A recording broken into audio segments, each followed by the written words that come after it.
Assalamualaikum, para wanita kuat. Kamu adalah inspirasi bagi banyak orang, bahkan tanpa kamu sadari. Teruslah bersinar, dan jangan pernah berhenti bermimpi. Jangan lupa subscribe channel ini, dan berikan like, agar kita bisa terus berbagi cerita inspiratif lainnya. Aku, Rena, hanyalah seorang ibu rumah tangga biasa. Setiap pagi, aku selalu bangun lebih awal dari yang lain di rumah. Matahari belum sepenuhnya naik, tapi aku sudah sibuk menyiapkan segala sesuatunya untuk keluarga kecilku. Suamiku, Wisnu, bekerja sebagai fotografer produk, sementara aku menjaga toko sembako kecil-kecilan di rumah. Toko ini adalah sumber penghasilanku, meski tak seberapa, tapi cukup untuk membantu memenuhi kebutuhan sehari-hari keluarga kami. Eka, anakku, biasanya masih tidur nyenyak saat aku mulai beraktivitas. Dia adalah anak laki-laki yang ceria, suka tertawa, dan selalu membuat hari-hariku terasa lebih ringan. Kadang-kadang, saat dia sudah bangun, Eka akan duduk di depan toko, bermain dengan mainan plastiknya, atau sekadar mengamati orang-orang yang lewat. Aku sering melihatnya dari balik meja kasir, tersenyum sendiri karena tingkah lakunya yang lucu. Hidup kami memang sederhana, tapi aku merasa bahagia. Aku punya suami yang, setidaknya sampai beberapa minggu lalu, selalu pulang tepat waktu, makan malam bersama, dan bercerita tentang pekerjaannya. Wisnu jarang mengeluh, meski kadang ia harus bekerja lembur demi memenuhi kebutuhan kami. Kami juga tidak pernah benar-benar bertengkar hebat. Hanya sesekali ada percekcokan kecil, tapi itu wajar dalam sebuah rumah tangga, kan? Namun, belakangan ini, ada sesuatu yang berbeda. Wisnu mulai jarang pulang tepat waktu. Katanya, ada banyak proyek yang harus diselesaikan. Tapi kenapa dia juga jarang menelepon atau memberi kabar? Biasanya, kalau sedang ada pekerjaan mendadak, dia selalu memberitahuku. Sekarang, aku hanya bisa menunggu tanpa tahu apa yang sedang terjadi. Hatiku mulai resah, tapi aku mencoba menepis rasa cemas itu. Mungkin aku hanya terlalu banyak berpikir. Mungkin aku hanya lelah. Meski begitu, firasat buruk itu terus menghantui. Ada sesuatu yang mengganjal di hatiku, seperti bayangan gelap yang tak bisa kuhindari. Aku berusaha fokus pada rutinitasku, melayani pembeli di toko, membersihkan rumah, dan memastikan Eka tetap ceria. Tapi, entah kenapa, ketenangan itu mulai pudar. Aku merasa seperti sedang menunggu sesuatu yang besar terjadi. Sesuatu yang mungkin akan mengubah hidupku selamanya. Hari-hari berlalu, tapi kegelisahanku semakin bertambah. Wisnu masih sering pulang terlambat, dan alasan yang dia berikan selalu sama. Banyak proyek yang harus diselesaikan. Aku mencoba meyakinkan diriku sendiri bahwa itu wajar. Mungkin memang sedang musim kerja yang sibuk untuknya. Namun ada satu hal yang membuatku semakin curiga. Dia jarang menghubungiku. Dulu, meski sedang bekerja sampai larut malam, dia pasti menelpon atau mengirim pesan singkat untuk memastikan aku dan Eka baik-baik saja. Sekarang, tidak ada kabar apapun. Suatu pagi, saat toko masih sepi pembeli, aku duduk di depan meja kasir sambil memainkan ponselku. Biasanya aku hanya membuka aplikasi media sosial untuk melihat-lihat berita atau sekadar hiburan. Tapi kali ini, tanpa sengaja, jempolku tersasar ke laman salah satu selebgram yang cukup populer. Dia adalah wanita cantik dengan rambut panjang bergelombang, kulit putih mulus, dan senyum yang begitu memesona. Akunnya penuh dengan foto-foto glamor, dari pemotretan produk kosmetik hingga liburan ke tempat-tempat eksotis. Namun, ada satu postingan yang langsung membuat jantungku berdebar kencang. Foto itu menunjukkan wanita itu sedang mencium pipi seorang pria. Pria itu mirip Wisnu. Sangat mirip. Aku memperbesar gambar, mencoba memastikan apakah benar itu suamiku. Caption fotonya berbunyi, "Terima kasih sudah jadi teman kerja terbaik. Just teamwork." Napas seketika terasa sesak. Kepalaku dipenuhi pertanyaan-pertanyaan yang tak bisa kujawab. Apa Wisnu benar-benar bersama wanita ini? Kenapa mereka terlihat begitu dekat? Bukankah katanya dia sedang sibuk bekerja? Mengapa dia tidak pernah cerita tentang rekan kerjanya yang selebgram ini? Aku berusaha menenangkan diri. Mungkin aku salah lihat. Mungkin wanita itu hanya salah satu klien Wisnu, dan pose mereka hanyalah bagian dari pekerjaan. Tapi kenapa pose-nya terlihat begitu intim? Kenapa hatiku terasa begitu sakit melihat foto itu? Sore harinya, aku mencoba menanyakan hal ini kepada Wisnu. Saat dia pulang, aku menyodorkan ponselku padanya, menunjukkan foto itu. Wisnu, siapa wanita ini? Apa ini benar-benar kamu? Tanyaku dengan nada datar, berusaha tidak terdengar marah. Wisnu terlihat kaget sejenak, lalu tertawa kecil. Ah, itu cuma pose untuk konten promosi, sayang. Jangan terlalu dipikirkan, jawabnya santai, seperti tak ada yang salah. Dia bahkan tidak menatap mataku saat menjawab. Tapi, jawaban itu tidak cukup untuk meredakan kecurigaanku. Justru, semakin dia berusaha meyakinkanku, semakin besar rasa penasaranku. Malam itu, setelah Eka tidur, aku diam-diam membuka akun selebgram. Itu lagi. Aku mulai melihat-lihat postingannya satu persatu. Ada beberapa foto lain yang juga menampilkan Wisnu, meskipun tidak seintim foto pertama yang kulihat. Di salah satu fotonya, mereka berdua tampak tertawa lepas di sebuah studio, dengan latar belakang peralatan fotografi. Captionnya berbunyi, "Kerja bareng orang hebat bikin hari-hari jadi lebih menyenangkan." Aku tak bisa tidur malam itu. Pikiranku dipenuhi oleh bayangan-bayangan buruk. Apa Wisnu benar-benar hanya menjalankan tugas kerja? Atau ada sesuatu yang dia sembunyikan dariku? Hatiku terasa semakin berat, tapi aku tahu aku tidak bisa hanya duduk diam. Aku harus mencari tahu kebenarannya, meskipun aku takut dengan apa yang akan kutemukan. Setelah malam tanpa tidur, aku memutuskan untuk tidak hanya duduk diam dan menerima alasan Wisnu begitu saja. Aku harus mencari tahu sendiri apa yang sebenarnya terjadi. Firasku semakin kuat bahwa ada sesuatu yang tak beres di balik semua ini. Aku tak bisa lagi menepis perasaan cemas yang terus menggerogoti pikiranku. Keesokan harinya, saat Wisnu bersiap-siap untuk pergi bekerja, dia memberitahuku bahwa hari itu dia akan memotret produk di sebuah kantor. Dia menyebut nama perusahaan itu dengan santai, seperti biasa, tapi kali ini aku mendengarkannya dengan sangat hati-hati. Aku tersenyum tipis, pura-pura tak acuh, tapi dalam hati aku sudah merencanakan sesuatu. Setelah Wisnu pergi, aku memastikan Eka aman bermain di halaman depan toko sambil kulihat dari jendela. Aku lalu mengunci tokoku lebih awal, sesuatu yang jarang kulakukan. Dengan hati-hati, aku mengambil motor tua yang sering kupakai untuk belanja stok sembako. Aku tahu lokasi kantor yang disebutkan Wisnu. Itu tak jauh dari rumah, hanya sekitar 15 menit berkendara. Saat aku sampai di gedung itu, aku memarkir motorku agak jauh, takut kalau Wisnu melihatku. Aku memakai topi dan masker agar tak mudah dikenali. Hatiku berdebar-debar, campuran antara ketakutan dan kecemasan. Apa aku benar-benar siap melihat apa yang mungkin akan terjadi? Tapi aku tahu, aku tak bisa mundur lagi. Aku masuk ke gedung itu dengan alasan ingin bertemu teman. Aku berjalan pelan-pelan, berusaha mencari-cari Wisnu tanpa terlihat mencurigakan. Saat melewati salah satu ruangan, aku melihatnya. Wisnu sedang berdiri di dekat meja studio, tertawa akrab dengan wanita itu, selebgram yang kulihat di media sosial. Mereka tampak begitu nyaman, saling bercanda seperti orang yang sudah lama dekat. Wanita itu bahkan menyentuh lengannya saat tertawa. Jantungku rasanya mau copot. Aku mencoba menahan air mata yang mulai menggenang di mataku. Ini bukan sekadar rekan kerja. Ada sesuatu yang lebih dari itu. Aku mengeluarkan ponselku dan merekam beberapa momen mereka diam-diam. Aku tak tahu apa yang akan kulakukan dengan rekaman itu nanti, tapi aku merasa perlu punya bukti. Selama beberapa menit, aku hanya berdiri di balik pintu, memperhatikan setiap gerakan mereka. Setiap senyum, setiap sentuhan ringan di pundak, setiap tawa yang terdengar begitu natural. Semua itu membuat dadaku semakin sesak. Aku hampir tak kuat menahan emosiku. Tapi aku tahu, aku harus tetap tenang. Aku harus memastikan dulu sebelum bereaksi. Akhirnya, aku memutuskan untuk keluar dari gedung itu. Aku takut kalau aku terlalu lama di sana, Wisnu atau wanita itu akan menyadari kehadiranku. Di motor, aku duduk diam selama beberapa saat, mencoba menenangkan diri. Pikiranku dipenuhi oleh pertanyaan-pertanyaan yang tak ada habisnya.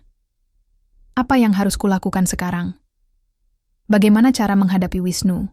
Apakah aku harus langsung mengonfrontasinya? Atau aku harus menunggu waktu yang tepat?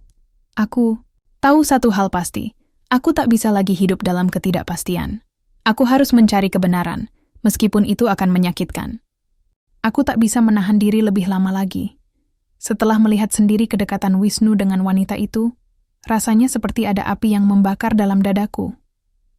Aku tahu aku harus mengonfrontasi mereka. Aku tak bisa membiarkan semua ini berlarut-larut tanpa kejelasan. Jika memang Wisnu berkhianat, aku ingin mendengarnya langsung dari mulutnya. Setelah beberapa saat di luar gedung, aku mengumpulkan keberanian untuk masuk kembali. Kali ini, aku tak peduli apakah aku terlihat mencurigakan atau tidak.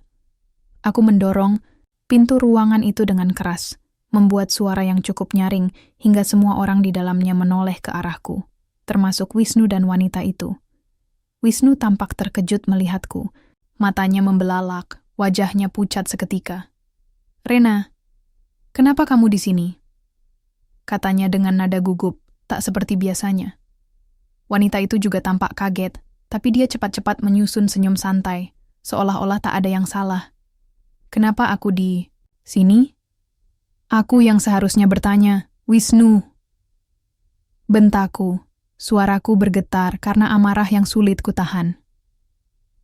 "Apa ini yang kamu lakukan selama ini? Pura-pura bekerja sampai larut malam, padahal kamu sibuk bercanda dan tertawa mesra dengan wanita lain?" Wanita itu mencoba bersikap tenang, tapi aku bisa melihat rasa canggung di matanya. "Maaf mbak, mungkin ada salah paham. Kami hanya teman kerja," katanya dengan nada manis, seolah-olah ingin meredakan situasi. "Teman kerja? Teman kerja macam apa yang saling mencium pipi dan tertawa mesra seperti pasangan kekasih?" Balasku dengan geram. Aku meraih ponselku dan membuka galeri, menunjukkan foto-foto mesra mereka di media sosial kepada semua orang di ruangan itu. "Ini buktinya. Lihat sendiri kalau kalian hanya rekan kerja." Semua mata tertuju pada Wisnu dan wanita itu. Suasana menjadi sangat tegang. Ada beberapa orang yang bergumam pelan, ada yang menggeleng-gelengkan kepala, bahkan ada yang tampak kasihan padaku. Wisnu hanya diam, wajahnya memerah karena malu. Dia tak bisa berkata apa-apa, tak bisa membela diri sama sekali. "Aku sudah mencoba percaya padamu, Wisnu. Aku sudah mencoba meyakinkan diriku bahwa semuanya hanya kesalahpahaman. Tapi lihatlah kenyataannya," kataku sambil menahan air mata. "Kamu mempermainkanku, kamu membohongiku. Bagaimana mungkin aku bisa percaya lagi padamu?" Wisnu akhirnya angkat bicara. "Rena, dengar. Aku bisa menjelaskan semuanya. Ini tidak seperti yang kamu pikirkan. Kami benar-benar hanya teman kerja, tidak lebih," katanya dengan nada memohon. "Tidak lebih? Tidak lebih? Kalau begitu, kenapa kalian terlihat begitu dekat? Kenapa kalian memposting foto-foto seperti itu di media sosial? Apa itu juga bagian dari pekerjaan?" Balasku dengan nada tinggi, hampir berteriak. Aku tak peduli lagi jika semua orang di ruangan itu mendengarku. Aku hanya ingin melepaskan segala rasa sakit dan kecewa yang sudah lama ku pendam. Selebgram itu mencoba ikut bicara. "Mbak, mungkin kita bisa bicarakan ini baik-baik. Ini mungkin hanya salah paham." "Cukup," potongku tegas. "Jangan berpura-pura, seolah-olah kalian tidak bersalah. Aku sudah melihat semuanya sendiri. Dan aku tak akan membiarkan kebohongan ini terus berlanjut." Aku menatap Wisnu dengan mata penuh kemarahan dan kebencian. Hatiku hancur, tapi aku tahu aku tak bisa mundur lagi. Saat itu juga, aku memutuskan untuk meninggalkan ruangan itu. Aku tak mau mendengar alasan atau pembelaan apapun lagi. Semua sudah jelas di depan mataku. Saat aku keluar dari gedung itu, langkahku terasa berat. Aku tak tahu apa yang akan terjadi setelah ini. Tapi satu hal yang pasti, aku tak akan pernah memaafkan pengkhianatan ini. Malam itu aku tak bisa tidur. Tubuhku lelah, tapi pikiranku terus berputar-putar. Setelah kejadian di kantor tadi, rasanya seperti ada beban besar yang menekan dadaku. Wisnu pulang ke rumah beberapa jam setelah aku meninggalkan gedung itu. Dia mencoba mendekatiku, meminta maaf dan menjelaskan semuanya. Tapi aku tak ingin mendengarnya lagi. Rena, aku benar-benar minta maaf. Aku tidak bermaksud menyakitimu, katanya dengan suara bergetar. Matanya tampak basah, seolah dia benar-benar menyesal. Apa kamu benar-benar mengira aku akan mempercayaimu? Lagi setelah semua yang kulihat hari ini? Balasku dingin. Suaraku terdengar datar, meski hatiku bergemuruh oleh rasa sakit. Kamu bilang kami adalah tim, keluarga. Tapi ternyata, kamu hanya mempermainkanku. Wisnu mencoba meraih tanganku, tapi aku menepisnya dengan kasar. Jangan sentuh aku, bentakku. Aku sudah muak dengan semua kebohonganmu. Kamu pikir aku bodoh? Kamu pikir aku tak tahu apa yang terjadi di belakang punggungku? Dia terdiam, wajahnya penuh penyesalan. Rena, hubunganku dengan wanita itu tidak sejauh yang kamu pikirkan. Kami hanya rekan kerja. Semua ini salah paham, katanya lagi, mencoba meyakinkanku. Tidak sejauh yang kupikirkan. Lalu kenapa kalian terlihat begitu dekat? Kenapa kalian saling tersenyum, tertawa, bahkan memposting foto-foto mesra di media sosial? Apakah itu juga bagian dari pekerjaanmu? Tanyaku sinis. Kalau memang kalian hanya teman kerja, kenapa kamu tidak pernah cerita padaku tentang dia? Kenapa kamu selalu pulang terlambat tanpa kabar? Wisnu tak bisa menjawab. Dia hanya menunduk, tak berani menatap mataku. Dalam hati, aku tahu dia tak punya argumen untuk membantah semua tuduhanku. Segala alasan yang dia berikan terdengar kosong dan palsu. Aku menarik napas dalam-dalam, berusaha menenangkan diri. Ini adalah keputusan terberat dalam hidupku, tapi aku tahu aku harus melakukannya. Wisnu, kita sudah selesai, kataku pelan, namun tegas. Aku tidak bisa hidup dengan seseorang yang telah mengkhianati kepercayaanku. Aku ingin cerai. Wisnu terkejut mendengar kata-kataku. Tidak, Rena. Jangan lakukan ini. Kita bisa memperbaiki semuanya. Aku janji akan berubah, katanya dengan nada memohon. Tidak ada yang bisa diperbaiki lagi. Kepercayaan itu sudah hancur, Wisnu. Kamu sudah memilih jalanmu sendiri. Sekarang, biarkan aku memilih jalanku. Balasku dengan suara tegas, meski air mata mulai mengalir di pipiku. Eka, yang biasanya sudah tidur saat Wisnu pulang, kali ini terbangun karena suara-suara keras dari ruang tamu. Ia berdiri di pintu kamarnya, matanya penuh kebingungan. Ibu, ayah, kenapa ribut? Tanyanya polos. Hatiku langsung remuk mendengar pertanyaan Eka. Aku berlutut di hadapannya, memeluknya erat. Eka sayang, ibu dan ayah sedang ada masalah. Tapi tenang, ibu akan selalu ada untukmu, ya? Kataku, berusaha tersenyum meski hatiku terasa begitu pedih. Wisnu hanya diam, tak bisa berkata apa-apa lagi. Dia tahu bahwa segala alasan atau permintaan maafnya takkan bisa mengubah keputusanku. Malam itu, aku tidur dengan mata yang basah dan hati yang hancur. Aku tahu keputusan ini akan mengubah hidupku selamanya, tapi aku siap untuk menghadapinya. Untuk pertama kalinya, aku merasa bebas. Bebas dari kebohongan dan pengkhianatan. Hari-hari pertama setelah keputusan itu diambil terasa begitu berat. Aku tahu apa yang kuminta bukanlah hal yang mudah, tapi aku juga sadar bahwa aku tak bisa terus hidup dalam bayang-bayang pengkhianatan. Wisnu sempat mencoba membujukku beberapa kali, datang ke rumah dengan wajah penuh penyesalan, memohon agar aku membatalkan keputusan untuk cerai. Tapi aku tetap teguh pada pendirianku. Kepercayaan yang telah hancur takkan bisa disatukan kembali hanya dengan kata-kata maaf. Setelah proses perceraian resmi selesai, aku merasa seperti beban besar telah terangkat dari pundakku. Namun rasa lega itu tak sepenuhnya menghapus kesedihan dan kecemasan tentang masa depan. Kini, tanggung jawab sepenuhnya ada padaku. Eka menjadi satu-satunya alasan bagiku untuk bangkit dan melanjutkan hidup. Dia adalah cahaya kecil yang selalu membuatku ingat bahwa masih ada harapan di tengah kegelapan ini. Aku mulai fokus menjalani rutinitasku. Toko sembakoku kujadikan prioritas utama. Dulu, toko ini hanya sampingan, sebuah tempat untuk mengisi waktu luang saat tidak sedang mengurus rumah. Tapi sekarang, toko ini adalah sandaranku. Aku mulai belajar mengelolanya dengan lebih serius, menambah stok barang, bahkan mencoba menjual produk-produk baru yang mungkin lebih dibutuhkan oleh pelanggan. Setiap pagi, aku bangun lebih awal untuk membersihkan toko, menata barang dagangan, dan memastikan segala sesuatunya siap sebelum pembeli datang. Perlahan-lahan, usahaku mulai berkembang. Ada beberapa ibu-ibu tetangga yang sering berkunjung, tak hanya untuk membeli kebutuhan dapur, tapi juga sekadar ngobrol. Awalnya, aku merasa canggung karena pasti ada yang tahu tentang masalah keluargaku. Tapi lama-kelamaan, aku belajar untuk tak peduli lagi dengan omongan orang. Mereka mungkin kasihan padaku, tapi aku tak butuh belas kasihan. Yang aku butuhkan adalah kekuatan untuk bangkit. Eka pun mulai terbiasa dengan perubahan ini.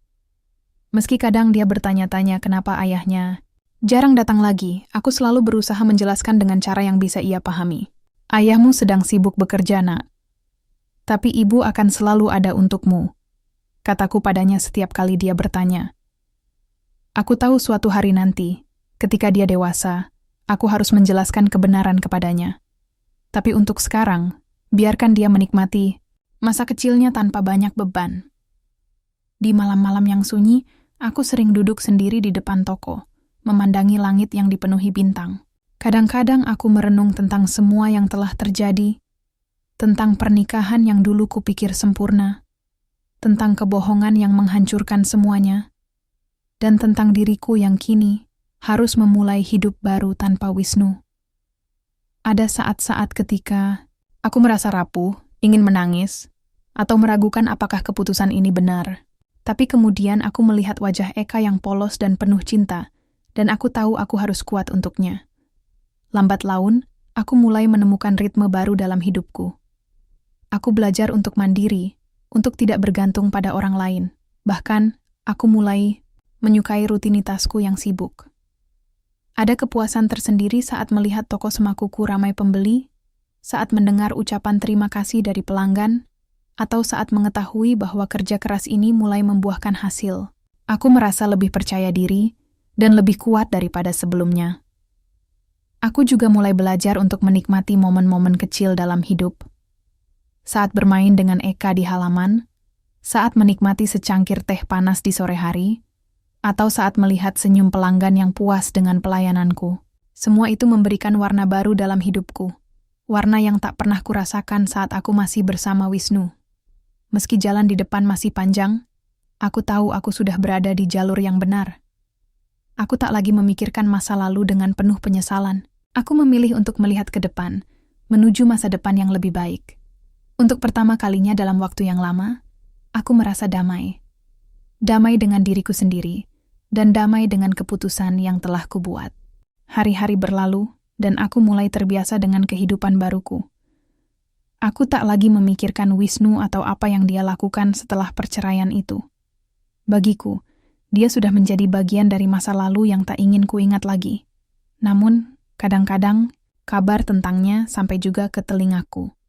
Entah dari tetangga yang suka bergosip, atau dari media sosial yang tanpa sengaja kulihat.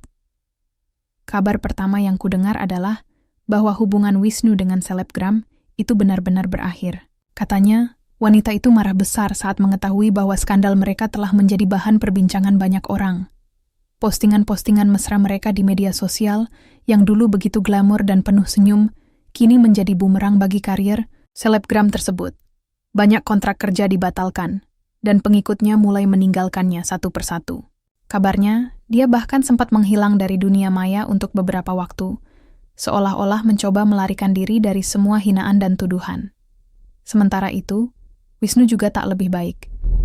Dia mencoba melanjutkan hidupnya seperti biasa, tapi reputasinya sebagai fotografer produk mulai ternoda. Beberapa klien membatalkan proyek karena merasa risih bekerja dengannya. Entah bagaimana caranya, cerita tentang perselingkuhannya tersebar luas di kalangan pekerja kreatif. Orang-orang mulai ragu untuk mempercayakan pekerjaan kepada seseorang yang dianggap tidak profesional dan tidak bisa menjaga hubungan baik. Suatu hari, Wisnu datang ke rumahku tanpa diduga. Aku sedang melayani pembeli di toko saat dia tiba-tiba muncul. Wajahnya tampak lelah, rambutnya agak berantakan, dan pakaiannya terlihat kurang rapi, sangat berbeda dari Wisnu yang dulu selalu tampil rapi dan percaya diri. Dia berdiri di depan pintu, ragu-ragu, lalu akhirnya berkata, "Rena, aku hanya ingin minta maaf sekali lagi. Aku tahu aku sudah melakukan kesalahan besar, tapi aku ingin kamu tahu bahwa aku menyesal." Aku hanya diam, menatapnya dengan dingin. Hatiku sama sekali tak tergerak oleh permintaan maafnya. "Wisnu, aku sudah bilang, semuanya sudah selesai. Tak ada gunanya lagi meminta maaf," kataku tegas. "Kamu sudah membuat keputusanmu dulu, dan aku juga sudah membuat keputusanku sekarang. Jangan ganggu aku lagi." Dia terdiam sejenak, matanya penuh penyesalan. "Aku hanya ingin memperbaiki semuanya. Aku tahu aku salah, tapi bisakah kita coba lagi?" "Untuk Eka," katanya pelan, mencoba meyakinkanku. "Tidak, Wisnu. Aku tak bisa membangun kembali sesuatu yang sudah hancur. Apapun alasannya, aku tak bisa hidup dengan seseorang yang telah mengkhianatiku. Kamu bisa saja menyesal sekarang, tapi itu tak akan menghapus apa yang sudah terjadi," balasku tanpa keraguan. Wisnu akhirnya pergi tanpa berkata apa-apa lagi. Aku tahu dia masih mencoba memperbaiki hidupnya, tapi aku tak peduli lagi. Bagiku, dia sudah kehilangan hak untuk menjadi bagian dari hidupku. Beberapa hari kemudian, aku mendengar kabar bahwa Wisnu benar-benar putus asa. Dia mencoba mendekati selebgram itu lagi, tapi wanita itu menolaknya mentah-mentah. Karier mereka berdua hancur karena skandal itu, dan mereka saling menyalahkan satu sama lain. Bahkan, ada kabar bahwa selebgram itu sempat mengunggah video permintaan maaf panjang di media sosial, mengakui bahwa semua ini adalah kesalahannya karena terlalu dekat dengan klien. Aku tak merasa bersalah atas apa yang terjadi pada mereka. Mereka pantas mendapatkan semua konsekuensi dari tindakan mereka sendiri. Aku hanya merasa lega bahwa aku sudah membuat keputusan yang tepat. Aku tak ingin terjebak dalam kebohongan dan kepalsuan lagi. Sekarang, aku hanya ingin fokus pada diriku sendiri dan Eka, membangun kehidupan baru yang lebih baik tanpa bayang-bayang masa lalu. Waktu terus berjalan, membawa perubahan yang tak terduga dalam hidupku. Aku tak pernah menyangka bahwa keputusan untuk bercerai akan membawa begitu banyak pelajaran dan pencerahan bagi diriku. Dulu, aku merasa rapuh tanpa Wisnu, seolah-olah aku tak bisa menjalani hidup ini sendiri. Tapi kini, aku menyadari bahwa aku lebih kuat dari yang kubayangkan. Aku mampu menghadapi segala tantangan dengan kepala tegak, meski kadang-kadang air mata masih jatuh di malam-malam sepi. Eka tumbuh semakin besar, dan aku sangat bangga melihatnya menjadi anak yang ceria serta penuh rasa ingin tahu. Dia sering bertanya tentang ayahnya, tapi aku selalu menjawab dengan hati-hati, memberinya jawaban yang sederhana, namun cukup untuk membuatnya puas. "Ayahmu sedang bekerja di tempat yang jauh, Nak. Tapi dia pasti mencintaimu, sama seperti ibu," kataku padanya. Setiap kali dia bertanya, aku tak ingin memenuhi pikirannya dengan kebencian atau rasa sakit. Biarlah dia tumbuh dengan cinta, bukan dendam. Toko sembakoku semakin berkembang. Pelanggan-pelanggan setia mulai datang lebih sering, bahkan ada yang memesan barang secara rutin. Aku juga mulai menjual produk-produk baru, seperti camilan lokal dan minuman herbal yang ternyata laris manis. Ada beberapa ibu-ibu tetangga yang membantu menjaga toko saat aku harus keluar untuk belanja stok barang. Mereka bukan sekadar pelanggan, tapi juga teman-teman yang mendukungku dalam perjalanan ini. Di tengah kesibukan itu, aku mulai menemukan waktu untuk diriku sendiri. Aku belajar hal-hal baru, seperti menanam sayuran di halaman belakang rumah dan memasak resep-resep sederhana yang bisa dijual bersama dagangan sembako. Aku juga mulai menulis jurnal kecil-kecilan, mencatat semua perasaanku selama ini, kesedihan, kebahagiaan, harapan, dan impian. Menulis adalah cara bagiku untuk melepaskan beban-beban yang masih tersisa di hatiku. Aku tak lagi memikirkan Wisnu atau selebgram itu. Mereka adalah bagian dari masa lalu yang sudah kutinggalkan jauh di belakang. Kabar terakhir yang kudengar adalah bahwa mereka benar-benar berpisah, dan karier mereka hancur karena skandal itu. Tapi aku tak merasa senang mendengarnya. Aku hanya merasa lega bahwa aku telah memilih jalan yang benar untuk diriku dan Eka. Mereka pantas mendapatkan konsekuensi dari tindakan mereka sendiri. Sekarang, aku mulai merencanakan masa depan. Aku ingin mengembangkan usaha sembakoku lebih besar lagi, mungkin membuka cabang di tempat lain. Aku juga ingin memberikan pendidikan terbaik untuk Eka, agar dia bisa tumbuh menjadi anak yang mandiri dan berdedikasi. Aku tak terburu-buru mencari pasangan baru. Bagiku, saat ini yang terpenting adalah membangun fondasi yang kuat untuk hidupku dan anakku. Ada kalanya aku merenung tentang perjalanan panjang yang sudah kulalui. Dari seorang istri yang merasa hancur karena pengkhianatan, hingga menjadi seorang ibu yang mandiri dan penuh harapan. Aku tak pernah menyangka bahwa hidup bisa berubah sedrastis ini. Tapi aku bersyukur. Semua ujian yang kulewati telah membuatku menjadi pribadi yang lebih tangguh, lebih bijaksana, dan lebih percaya pada kemampuanku sendiri.